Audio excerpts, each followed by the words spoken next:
Sekarang kita masuk kepada 3 kelompok orang yang berhak memakan daging kurban tadi. Yang pertama, al-mudhahi, orang yang berkurban itu dan keluarganya boleh memakan, paling banyak sepertiganya. Sekarang kita masuk kepada ayat wa'at imul qani awal muqtar. Berkaitan kelompok yang kedua al-qani dan kelompok yang ketiga al-muqtar, Ibnu Abbas menjelaskan al-qani'u huwa al-mustaghna bima a'taitahu wa huwa fi baitihi. Yang disebut dengan al-qani yaitu orang yang puas dengan pemberianmu tetapi ia tetap berada di rumahnya, dia tidak minta dan dia tidak datang ke pemotongan hewan kurban. Ini al-qani. Abdullah bin Zaid sebagaimana diikuti oleh Imam Mujahid, al-qani jarukal ghaniyu alladhi yubsiru ma yadkhulu baitaka. Al-qani'u itu adalah jarukal ghani, tetanggamu yang kaya yang dia itu melihat sesuatu yang keluar masuk ke dalam rumahmu. Jadi dari sini menunjukkan bahwa jarukal ghodiyul ladzi yubsiru ma yadkhulu baitaka, tetanggamu yang kaya yang melihat segala apa yang masuk ke dalam rumahmu, itu termasuk orang yang berhak menerima daging kurban. Jadi orang kaya boleh. Nah, ini kan ada ustadz yang tidak tahu referensinya bagaimana, wallahu a'lam, itu orang kaya tidak boleh makan daging hewan kurban. Makanya itu perlu baca tafsir itu. Lalu kemudian yang ketiga, al-mu'tarru at-tami'u walladhi ya'tarru bil budni min ghaniyin aw faqirin. Nah, menurut Imam Mujahid, yang disebut al-mu'tar adalah orang yang mengharapkan pemberian daging korban. Dia datang ke pemotongan daging hewan kurban, ke tempat pemotongan hewan kurban, baik dari kalangan orang miskin maupun dari kalangan orang kaya.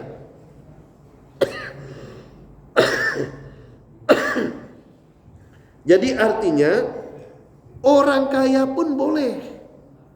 Jadi jangan salah nanti. Jadi kan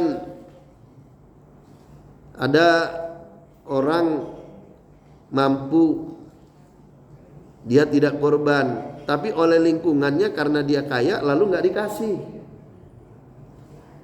Dia hari itu mau makan daging, dia pergi ke rumah makan manapun semuanya tutup, termasuk warung sate pun tutup, kemana-mana tutup. Jadi kalau pada hari nahar itu, pada hari disembelihnya hewan kurban itu, jadi warung-warung sate, lalu kemudian dan sejenisnya itu semuanya tutup. Sahabat Abdullah bin Abbas, nah kalau menafsirkan Al-Quran itu kita lihat tafsir, lalu kemudian sahabat bagaimana berpendapat tentang ayat itu. Jadi nggak bisa kita ngarang. Alladhi yata'aradu laka wa yulimmu bika an tu'tiyahu minal lahmi wa la yas'alu. Yang disebut al-mu'tar yaitu orang yang nyindir-nyindir kepadamu, yang memberi isyarat agar diberi daging hewan kurban, wa la yas'alu, tapi dia nggak ngomong minta. Oh, Bu. Mbak. Jadi ada orang yang tetangga kita ketika kita berkorban dia itu nyindir-nyindir. Nah, maksudnya nyindir-nyindir itu bukan menghina, bukan. Cuma dia itu tolong dikasih dong saya. Nah, ngomongnya begini, Pak Haji, alhamdulillah, masya Allah, Pak Haji itu saya dengar dari panitia kurban itu tiap tahun Pak Haji itu kurban. Tahun ini atas nama Pak Haji, tahun yang lalu atas nama istrinya, tahun yang kemudiannya itu atas nama anaknya. Masya Allah, Pak Haji itu rezekinya banyak banget, Pak Haji. Nah, itu maksudnya, saya nih tetangga, lu kasih dong, lu korban, katanya korban, tapi kenapa gua nggak dikasih? Nah, itu. Ini penting ngaji itu supaya panitia nggak salah. Jadi daging hewan kurban itu ini ayat Al-Quran, ini bukan hadis, ini ayat Al-Quran. Nah karena itu menjelaskan ayat Al-Quran harus dari tafsir. Tafsirnya harus yang muktabar. Lalu kemudian kita lihat, sahabat tahu begitu dari Nabi. Sahabat tahu begitu, menyaksikan bagaimana pengamalan ayat itu. Begitu. Jadi ada orang yang ketika pemotongan daging hewan kurban itu dia datang ke tempat pemotongan. Nah itu orang yang kayak itu sebaiknya dikasih. Dia nggak ngomong. Kadang-kadang tidak termasuk panitia, tapi dia datang menyaksikan. Apa tega kita, tetangga kita yang datang ke tempat pemotongan lalu nggak dikasih karena bukan panitia? Kebangetan itu panitia. Tetangga loh. Karena nggak punya PIN. Kan kadang-kadang panitia pakai PIN, lalu PINnya ditukar dengan daging. Tetangganya yang menyaksikan pemotongan dari tadi diem aja. Dia korban tidak, apa tidak, lalu kemudian nggak dikasih. Nah ini penting, Mbak. Jadi oleh karena itu ulama-ulama fikih, pertama Profesor Dr. Said Sabiq di dalam kitab Fikih Sunnah Jilid 3 Darul Fikr 2008 halaman 923 menjelaskan, tauzi'ul lahmal udhiyah, pembagian daging hewan kurban itu yusannu lil mudhahi an yakula min udhiyati wa yuhdal aqarib wa yatasaddaqu minha 'alal fuqara. Disunnahkan, ini Profesor Dr. Said Sabiq ini guru besar di Universitas Al-Azhar Mesir. Beliau menulis kitab yang namanya Kitab Fikih Sunnah. Kitabnya ada 3 jilid. Dia mengatakan disunnahkan bagi orang yang berkurban an yakula min udhiyatihi, makan daging hewan kurbannya. Ini kelompok yang pertama. Wayuhdil aqarib, lalu kemudian yang kedua kelompok menghadiahkan kepada karib kerabat tetangga. Dan yang ketiga wa yatasaddaqu minha 'alal fuqara, menyedekahkan kepada kelompok fakir miskin. Jadi ada 3 kelompok. Yang pertama orang yang berkurban dan keluarganya.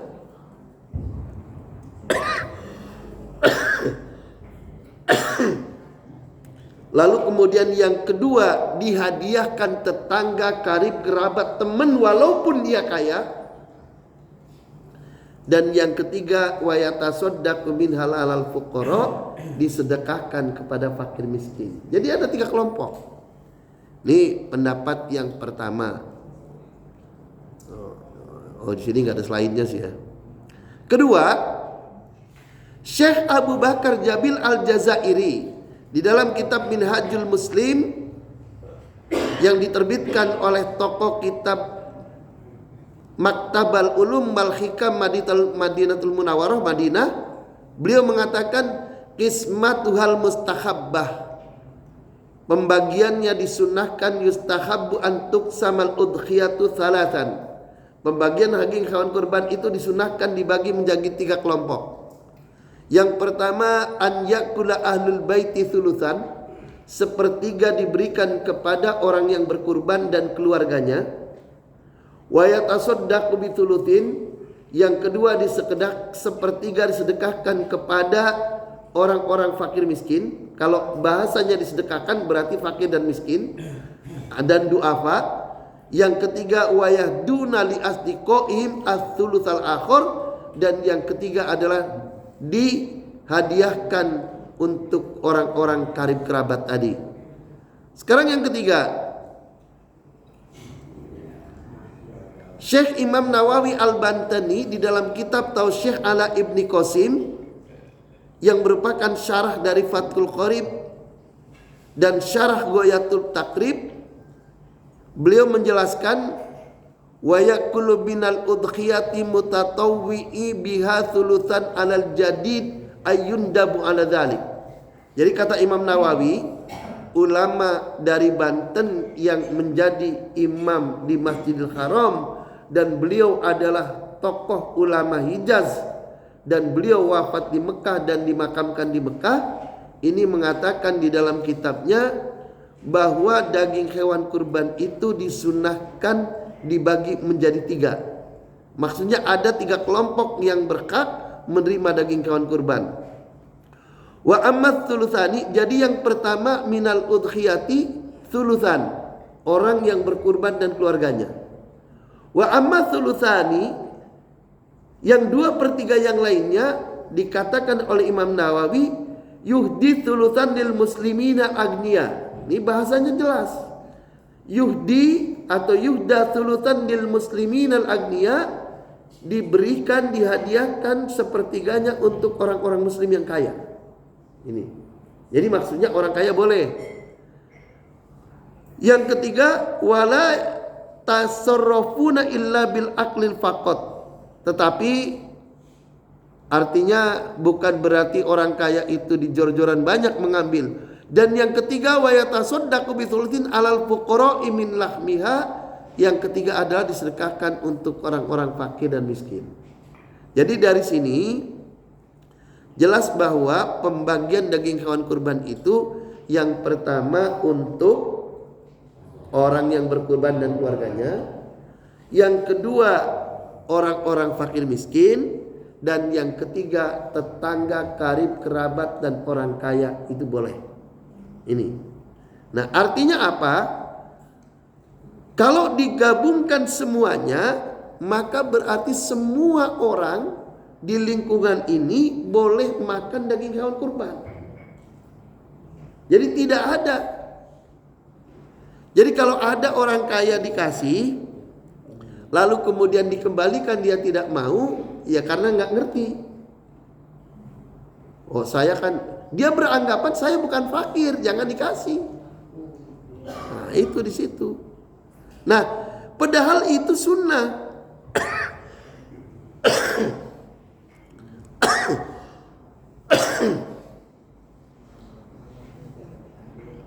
Hadirin kaum muslimin rahimakumullah.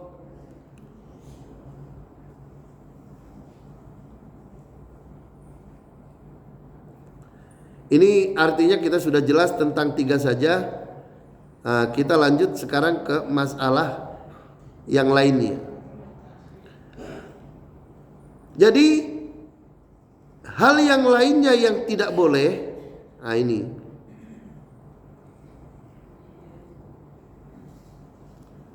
lebih lanjut penulis kitab fikih, walahu an yatasaddaqu bijildil udhiyati aw yantafi'uha. Nah, sekarang berkaitan dengan kulit hewan kurban. Kulit hewan kurban itu harus disedekahkan. Wala yajuzu lahu bai'ahu aw i'ta'il jazairi ala annahu ujratun lah. Kulit hewan kurban ataupun yang lainnya termasuk daging kurban itu tidak boleh ditransaksikan kepada jagal.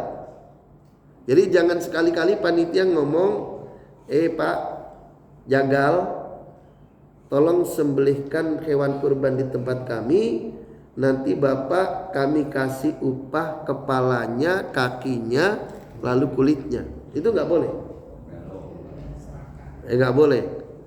Nggak boleh ditransaksikan. Itu nggak boleh. Kalau disedekahkan, dihadiahkan boleh. Tapi nggak usah ngomong. Setelah dia motong, lalu kemudian kita kasih, boleh.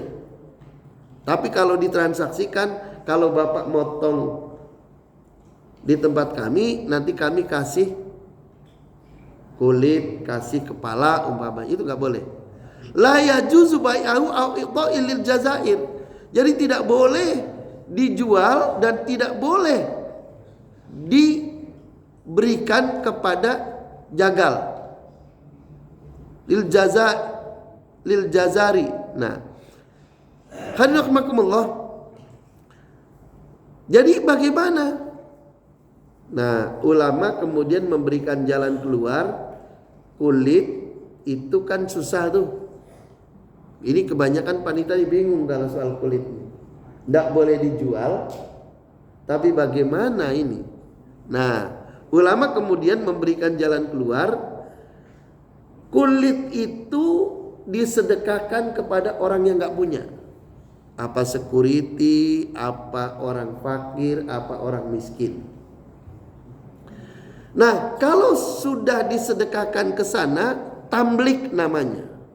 Menjadi milik sempurna dari orang yang menerima. Karena itu sudah milik sempurna dari orang yang menerima, maka yang bersangkutan boleh menjualnya. Itu loh. Tapi panitia tidak boleh menjual, karena panitia adalah wakil dari orang yang berkurban. Itu nanti kajiannya. Di sini hadirin rahimakumullah. Jadi dalil dari pembagian hewan kurban itu 3 itu tadi Al-Hajj ayat 36 dengan sabda Nabi, kulu wa tasaddaqu waddahiru. Makanlah, sedekahkanlah dan simpanlah. Jadi hadis yang mengatakan tidak boleh makan daging hewan kurban lebih dari 3 hari itu sudah sudah dimansuh, dinasih mansuh oleh kulu wa tasaddaqu waddahiru. Makanlah, sedekahkanlah dan simpanlah. Ini menunjukkan ada 3 kelompok. So begini, yang namanya daging hewan kurban ketika Anda menyimpan, maka kemudian dimasak ketika ada tamu dan disuguhkan kepada tamu. Tidak boleh dijual sedikit pun, ditransaksikan.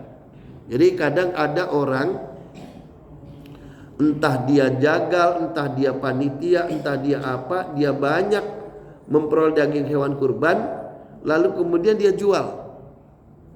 Nih saya banyak dapat daging hewan kurban nih. Nih saya kan sekilo kan 100.000. Udah sama ente saya kasih lah, udah 25.000 apa sekilo. Itu nggak boleh, nggak boleh ditransaksikan. Jadi hadirin kaum muslimin rahimakumullah, jadi daging hewan kurban itu baik kulitnya, baik kepalanya, itu tidak boleh ditransaksikan.